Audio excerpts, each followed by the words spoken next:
Bore ఉంటే bore కొట్టండి.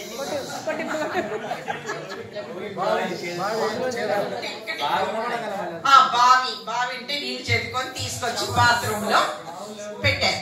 Right. Next step బట్టలు తీయండి. తీసి ఎక్కడేస్తారంటే నేల మీదనా? తగిలించడన్నా తగిలించాలి, ఖాళీ బకెట్ లో అయినా వేయాలి. This is an important step, అది మనం గుర్తుపెట్టుకోవాలి. సో ఇప్పుడు స్నానం చేస్తారు. రైట్. తీసుకోండి, మొదలు నీళ్ళు తీసుకోండి. రైట్ హ్యాండ్ రైట్ సైడ్ పోసుకుంటారు. మళ్ళీ మధ్యలో నీళ్ళు తీసుకోండి, లెఫ్ట్ సైడ్ పోసుకుంటున్నారు. సో అంతా కలిసింది కదా. సోప్ తీసుకోండి, ఎడం చేయంతా రుద్దుకోండి, రైట్ హ్యాండ్ అంతా రుద్దుకోండి. You can introduce the body parts here. కదా అంతా సబ్బు రుద్దేసుకున్నారా? అప్పుడే ఏం రుద్దుకోలేదు మీరు, స్నానం సరిగ్గా చెయ్యట్లేదు, చెయ్యాలి. ఇంకా మొహం దాకా రాలే, ఓన్లీ బాడీ.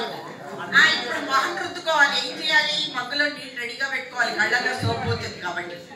సో మొహం కూడా సబ్బు తీసుకొని గబగబ కళ్ళు మూసుకొని, చెవులు గుర్తు పెట్టుకోండి, ఇక్కడ కాషన్ ఇవ్వాలి. చెవులో నీళ్లు పోసుకోకూడదు, తల తడవకూడదు. తలంటి పోసుకున్నప్పుడే తల తడవాలి. రైట్. సో ముక్కు, చెవులు, కళ్ళు అన్ని రుద్దుకోవాలి. గబగబ మగ్గు తీసుకోండి, మొహం కడిగేసుకోండి. ఇప్పుడు మళ్ళీ ఒళ్ళంతా నీళ్లు పోసుకోండి, మగ్గుతో తీసుకొని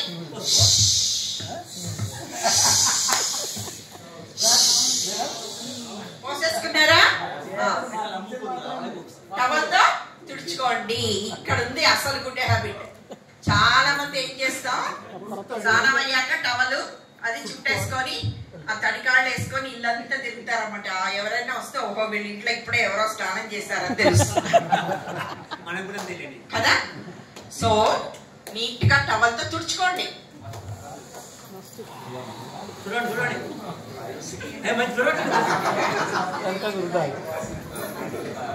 తుడుచుకున్నారా?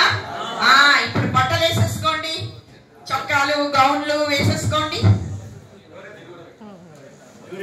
వేసుకున్నారా?